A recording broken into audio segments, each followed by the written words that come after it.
So the other day I went and did a little holiday shopping, Christmas shopping for myself, and this is what I ended up getting.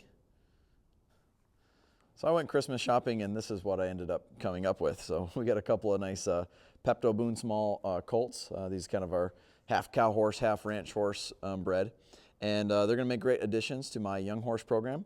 I'm a big fan of the idea of a horse that has the right raising, the right breeding, the right training, the right care, the right disposition, the right soundness, all those qualities to end up offering people really nice horses. So I've been doing this for a little while now. A lot of times the horses that I raise and train don't get advertised because a lot of times my customers end up buying them before they ever get marketed.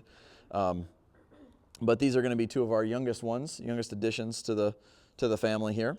And I decided to name this one Lambo. So both of these horses came from a friend of mine, Wendy Waltz. She raises quarter horses up at her farm, Idlewild Farms. And so he is right near Green Bay, and I'm a Packers fan, for those of you that didn't know. And so his name is Lambo. And we don't have a name yet for this little guy. So he was kind of a last-minute addition. So I'm going to need a name. So give me some options in the comments. Let me know what you guys would name him. And we're going to jump into a little training video and show you guys what some of the things that I want to do as I'm getting to know these youngsters and some things that'll set them up for success. I want to take a second to tell you about Drinking Post waters. In my opinion, they're the best water on the market because they require zero electricity, and the horse has fresh ground temperature water year round. So all they have to do is depress this valve. It works like a frost-free hydrant. Water comes up. When they release it, the water goes back down into the ground. And so you don't have stale water hanging out in a water trough. You don't have to run electricity all the way out to wherever your water is. They work fantastic. I think you'll love them. I'm going to leave a link to them in the description below. You can use promo code Ryan Rose to save some money. So we just got both of these. I went and picked them up yesterday. And one of the things that I want to mention that I really like about these horses is how they were raised. So they were raised with the mares, a stallion, in a herd, in a big field, lots of room to run around and kind of grow up and roughhouse with the other ones.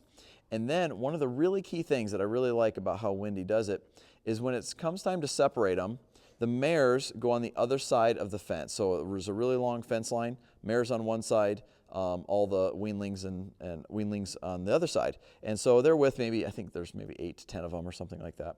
So they're separated from their mom over the fence, but they're still with all their buddies. And they do that for a couple hours, and then they put them all back together. Next day, do it again, a little bit longer, and then on they go until eventually they're kind of fully separated. But that is a really nice, easy way to wean them off the mares. A lot of people I find don't put a lot of emphasis on how they do that, and I think that ends up creating really strong herd-bound instincts in a horse. So if you think about it, and some of you have probably dealt with that with your horse, where you try to take two horses away from each other and either they both freak out or one of them freaks out, whether you're handling them or they're in the pasture, that sort of thing. So imagine if I had just pulled them off their mom, put them in a trailer, brought them somewhere new, and they had no idea what's going on. Well, the first horse they see, they might buddy up with, and they were really stressed, and so when they connect to another horse, now that attachment's going to be really strong. So horses naturally have herd instincts, but we're going to amplify that and make it really tough by not weaning them correctly. So whenever you buy a young horse, really find out what the breeder does to separate them from the mares, and hopefully it's as easy of a separation as possible.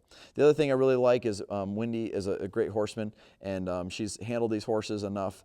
Not too much so that they're spoiled, but enough that they're gentle. You know, they're pretty easy to halter. They're friendly. They're not afraid of people at all. They already know how to follow a feel. They load it into a trailer pretty easily, and I believe you can even pick up their feet. So she's already got a good head start for me. So I'm going to kind of just play with them here a little bit, and let's find out what they know. The first thing that I'm really big on is making sure they follow a feel with the halter really well. And the little note that I want to make is it's pretty easy to herd a horse around. to drive them and push them around. That comes pretty natural to them, right? But asking a horse to follow a feel with steady pressure is innately the exact opposite of what their instincts tell them to do. So this is going to be one of the most important things that we have a conversation with them about. So doing things like this of asking them to yield their hindquarters off of the halter, and then asking them to walk forward and follow us. I'll also spend a lot of time facing them and backing away, because us approaching them with our eyes and our belly button towards them is a lot of pressure. You know, if somebody walks up to you like this and they're walking straight and their belly button and eyeballs are at you, it's more intimidating than somebody that's like, what's that over there? You know, this is really quiet and approachable. And so a lot of people want to always be like this. But I want them to get used to us facing them, because, you know, it's convenient for saddling and haltering and that sort of thing. So I'll spend a lot of time when I'm releasing them from a yield by backing away, facing them. And then today, to make them a little bit easier to catch, I'm going to practice approaching them and putting my arms around their neck. This is how I would halter a horse. So I'll practice, you know, putting my hand with the rope underneath, reaching over. And this one has a little bit more handling than the no-name guy that you guys are going to help me name. He was born several months later, so that's why he's a little smaller. And so he just didn't have as much handling as this guy did in time with people. So he's 3 or 4 months younger. The next thing that I would look at doing is checking out how well they follow feel, maybe with lowering their head. You know, this is a little more of an advanced one. You can see that got him a little bracy. He's like, oh my gosh, what's that? And I'm just being really gentle, just kind of talking him into this. This is not a got to. Everything that we're going to do with them is a get to. It's exposing them to things for the first time. So I can make it easier by crouching down, lowering my energy here. I could just gently put a little feel on the rope, not lock down on it, and make it real easy to talk him into that yield. I also want to see if he could back up off the halter. So I'll put a little feel there, let him step off of it. Go ahead and start again, little feel. See, got a little bracy there, wait for him to release. And there's not really anything that he could do wrong, because they're so young. They're just exploring and figuring things out. And so I'm not going to make too big a deal about anything. I'm really just trying to make friends with them and building rapport. That's mostly what this first few sessions are about. And then getting them not to be afraid of our environments and our tools. So another thing I might do is take my rope and wrap it around their leg. So before I would reach down and go for a leg or something, I would make sure that the rope had been there first. Or you could use a stick, you know, stick in a string or something, or a flag, any of those options. Okay? So lots of stuff like that, lots of moving around them, just getting them used to people being around here, waving. Attaboy.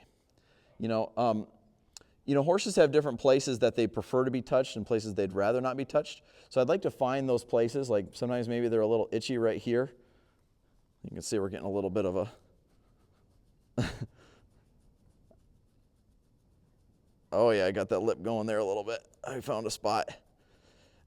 And so if you can kind of just make friends with the horse. The other thing that we're going to be thinking about doing here is we're going to take them around the arena and the environment. And a friend of mine named Debbie Adcock taught me this, and she helped me tame some Mustangs. And she taught me this technique of taking a horse shopping. And the idea is if you go shopping, you're going to look at something, you might pick it up and investigate it and put it back and move on to the next thing.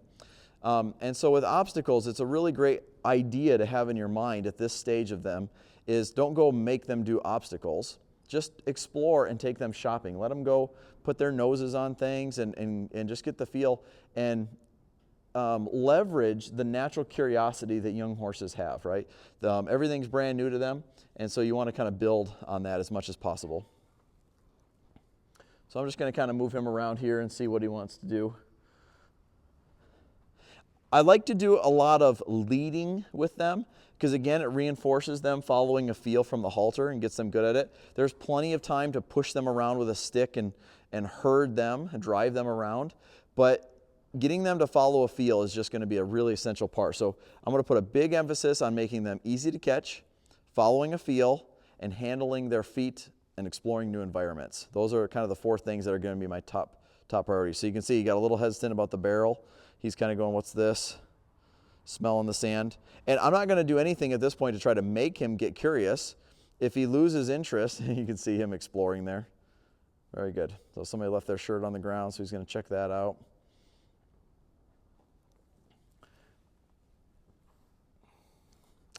could take him over here to the mounting block.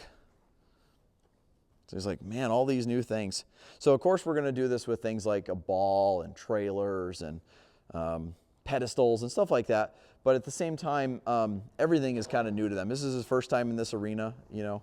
So just kind of giving them a good experience, letting them explore. And I'm definitely going to make sure I don't skip handling the feet. That's going to be a really key thing, because we need to be able to make sure we trim their feet. And they don't have a really long attention span. So 10 to 15 minutes is plenty of time.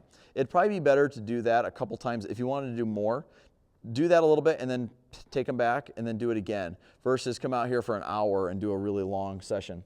Now with handling their feet, you can see when my hand goes down here, he wants to move it. So a really key note to getting a young horse used to handling their feet is rub their leg and take your hand off before they move it, okay? So I start up here because he's pretty friendly about me touching up here. Work my hand down, take it off. Work my hand down, take it off. You can see I'm kind of beating him to that. So before you try to pick the foot up and hold it, you should make sure that you can rub their leg and that they'll leave it on the ground, okay? Once that's there, then you can kind of cup your hand around it, don't squeeze it, and just ask him to unload the weight. Unload the weight. Not pick it up and hold it, just unload the weight from it, okay?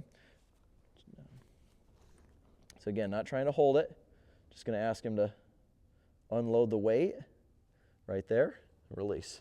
And I'll just go around, I'll do that with all 4 feet. We're not trying to get his feet done today. We're just trying to prepare him so that he's even more comfortable next time he needs his feet done. I believe they've already had their feet done once already. I just want to make sure that they're as well behaved as possible so that the farrier can do his best job. It's not his job to train them while we're doing it. Just because they're young and little and you can kind of manhandle them doesn't mean you should, okay? Really important to kind of set this up right. And again, anytime you need to retreat from a situation, just back up away from them and then reapproach. It's really good for them to get comfortable with the idea that we approach and retreat away from them. That's going to make them easier to catch and halter, especially once we turn them out in a bigger pasture. Very good. So again, we're just going to cup this, ask him to unload the weight, and then release it. That's it for now. As he gets more and more comfortable, because right now he's soaking in a lot of different things. From here, I'm going to actually go and grab a tool, and I'm just going to see how well how he gets used to a stick and a flag. So let me go grab that tool. So now we're going to go ahead and introduce him to the flag here. And I believe Wendy would have already done this already, but I'm just going to kind of continue it. And so I'm just going to take it away from him. And you can see he's very interested in it and he's exploring, not afraid. You know, I don't need to be waving it around and scaring him with it right off the bat. Very good.